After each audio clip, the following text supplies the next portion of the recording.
Back in the heart of Ekul, one of the most incredible villages in the Batang Empire, Suzie finally let out a long breath. She had escaped from, well, she wasn't sure what. She just knew she was safe now. She continued her walk home, where her grandmother was waiting to make her famous mushroom soup. "Hi, Big Mama." Suzie called out as she stepped inside. "I'm back home." She headed straight for the kitchen and placed her basket of mushrooms in the sink. "Where have you been, you little blighter?"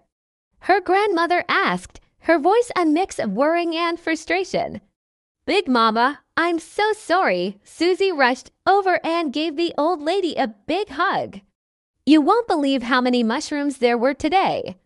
I had to make sure I picked only the best ones for your favorite soup." Her grandmother's expression softened. You always know how to flatter me, especially when you bring home my favorite meal." Suzie smiled and returned to the kitchen. As she started washing the mushrooms, the memory from the forest suddenly flooded her mind. "Big Mama, you have to hear the strangest thing that happened in the woods." She called out to her grandmother, who was fanning herself in the parlor. The old woman glanced over. "You and your stories. What is it this time, little tattletale?" "No, it's not the usual village gossip," Suzie said seriously. "I was stopped by a man in the forest. I think he was a lumberjack, but I didn't stick around to find out." "What?"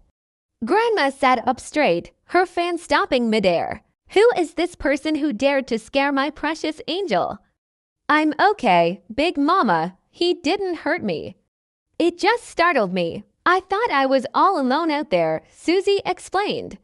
"It doesn't matter. This should not happen again," her grandmother said firmly. Suzie quietly went back to her cooking. She seasoned the mushrooms with salt, chopped parsley, minced onions, and ground garlic. Soon, she placed the pot over the gently burning firewood.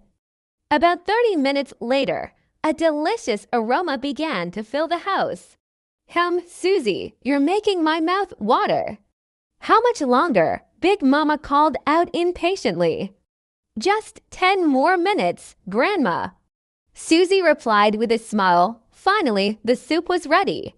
Its incredible scent had spread through the entire home. Suzie served a generous portion for her grandmother and brought it to the dining table. "Dinner is served." Big Mama hurried to the table, took a seat, and eagerly took her first spoonful. "Yummy, you've nailed it again, my dear darling." "I'm savoring every drop." "Thank you, Big Mama," Suzie said, feeling exhausted. "But now, I need some rest. It's been a long day." With that, she headed upstairs to her bedroom, leaving the mysterious lumberjack in the forest and the delicious soup on the table behind her. Thanks for watching. Don't forget to like and subscribe for more stories.